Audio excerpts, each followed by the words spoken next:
All right, happy Saturday, everyone. Hope everybody enjoyed some of the nice rainfall that we saw earlier this morning. Saw some gusty winds, along with some of those lightning strikes, some thunder, kind of waking you up first thing this morning. And boy, did we pick up quite a bit of rain right here at RFD, reporting 1.39 inches up in Monroe. We were just around 0.3 of an inch, and then down to the south in Rochelle, about 1,600 of an inch. And it looks like most of that rain has now come to an end. It kind of stabilized the atmosphere for several hours as it pushed from west to east through around noon, 1 o'clock this afternoon. We could see a few isolated showers and thunderstorms pop up during the heating of the afternoon over the next couple of hours, although I do think the vast majority of us will stay dry going into the evening hours. Now, overnight tonight and into early Sunday morning could be a completely different story. In fact, I think we could actually see a repeat of what we saw this morning. See these showers and thunderstorms. They are putting out some severe thunderstorm warnings out toward Nebraska. Those will be pushing eastbound into Iowa overnight tonight,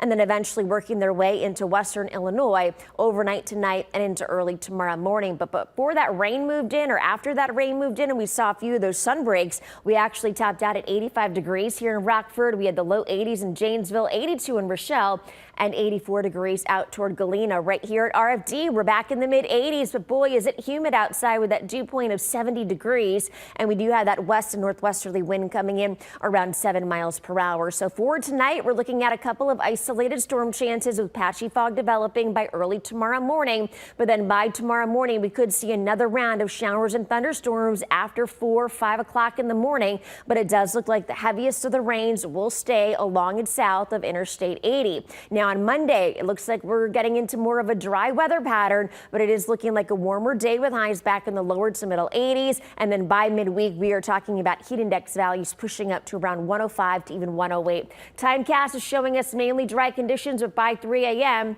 it is showing us some of these scattered showers and thunderstorms with the potential for putting out some heavy rain, mainly south of Byron and Dixon, moving from west to east very quickly. And then notice by noon, we're looking at more of those scattered showers, a few rumbles of thunder moving it across the state line, including Byron, Freeport, also up towards southern Wisconsin, near Janesville, even in Rockford. And those are out of here. I do think we will be drying out during the afternoon and early evening hours, and then drier as we go into Monday. But that's when things start to heat up with temperatures back in those lower to middle 80s. For tonight, though, we're looking at mostly cloudy skies with a few isolated storms. We'll dip down to 68 degrees as we go into early tomorrow morning. Be on the lookout for some of that patchy fog, but also tomorrow it could be a wet start across the state line.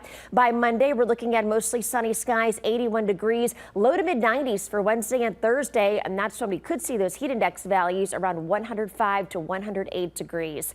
A live look outside at our primetime audio and video East State Street Cam, looking very nice after a very wet start to the day. All right, thank you, Kira. Coming up in sports, the Chicago Bulls adding a unique player to their roster.